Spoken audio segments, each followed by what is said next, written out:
السلام علیکم دوستو، آج ہم آپ کو ایک ایسے عظیم اور لمبے واقعے کے بارے میں بتائیں گے جو سچ کی تلاش، صبر اور مسلسل جدوجہد کی ایک مکمل داستان ہے۔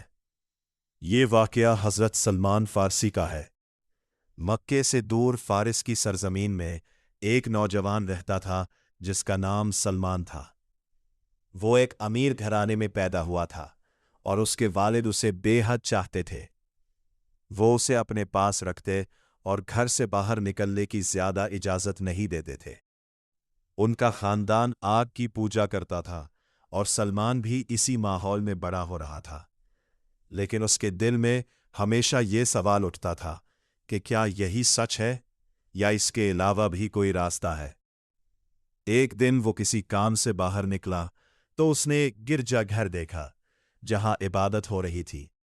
وہ رک گیا اور اندر چلا گیا۔ اس نے پہلی بار لوگوں کو ایک مختلف طریقے سے عبادت کرتے دیکھا۔ ان کی عاجزی، دعا اور عبادت کا انداز اسے بہت متاثر کر گیا۔ اس کے دل میں خیال آیا کہ یہ طریقہ اس کے اپنے مذہب سے بہتر ہو سکتا ہے۔ جب وہ واپس گھر آیا تو اس نے اپنے والد کو سب کچھ بتایا، مگر یہ سن کر اس کے والد بہت پریشان ہو گئے اور اسے گھر میں قید کر دیا تاکہ وہ دوبارہ اس طرف نہ جا سکے۔ لیکن سلمان کے دل میں جو تلاش تھی وہ ختم نہ ہوئی۔ اس نے خفیہ طور پر ان لوگوں سے رابطہ رکھا اور ایک موقع پر گھر سے نکل کر شام کی طرف روانہ ہو گیا۔ وہاں جا کر وہ ایک عالم کے پاس رہنے لگا، اس کی خدمت کرتا اور اس سے دین سیکھتا رہا۔ کچھ عرصے بعد اسے معلوم ہوا کہ وہ شخص اچھا نہیں ہے، تو وہ وہاں سے ہٹ گیا اور ایک دوسرے نیک عالم کے پاس چلا گیا۔ اسی طرح وہ ایک کے بعد دوسرے عالم کے پاس جاتا رہا، ان کی خدمت کرتا، علم حاصل کرتا اور سچ کی تلاش جاری رکھتا رہا۔ یہ سلسلہ کئی سالوں تک چلتا رہا۔ آخر کار وہ ایک ایسے عالم کے پاس پہنچا جو بہت نیک اور سچا تھا۔ جب اس کی وفات کا وقت قریب آیا تو سلیمان نے اس سے پوچھا کہ اب وہ کہاں جائے۔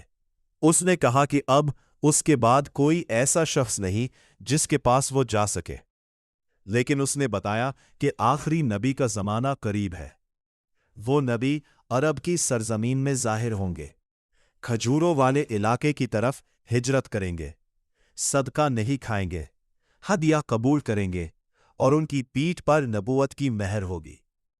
یہ سن کر سلیمان کے دل میں ایک نئی امید پیدا ہوئی۔ اس نے عرب جانے کا ارادہ کیا اور ایک قافلے کے ساتھ روانہ ہو گیا، مگر راستے میں ان لوگوں نے دھوکہ کیا اور اسے ایک غلام بنا کر بیچ دیا۔ وہ ایک یہودی کے پاس پہنچ گیا اور مدینہ کے قریب کھجوروں کے باغات میں کام کرنے لگا۔ ایک دن اسے خبر ملی کہ اسی علاقے میں ایک نبی آئے ہیں۔ یہ سنتے ہی اس کا دل بے چین ہو گیا۔ وہ کچھ کھانے کی چیز لے کر ان کے پاس گیا اور بطور صدقہ پیش کیا۔ انہوں نے خود نہ کھایا بلکہ اپنے صحابہ میں تقسیم کر دیا۔ اگلے دن وہ دوبارہ آیا اور اس بار ہدیہ پیش کیا تو انہوں نے خود بھی اس میں سے کھایا۔ پھر وہ خاموشی سے ان کے پیچھے گیا اور ان کی پیٹ کی طرف دیکھا تو وہ نشانی بھی موجود تھی جس کا ذکر اسے بتایا گیا تھا۔ یہ سب دیکھ کر سلمان کو یقین ہو گیا کہ یہی وہ نبی ہے جن کا ذکر اسے پہلے بتایا گیا تھا، اور اسی وقت انہوں نے اسلام قبول کر لیا۔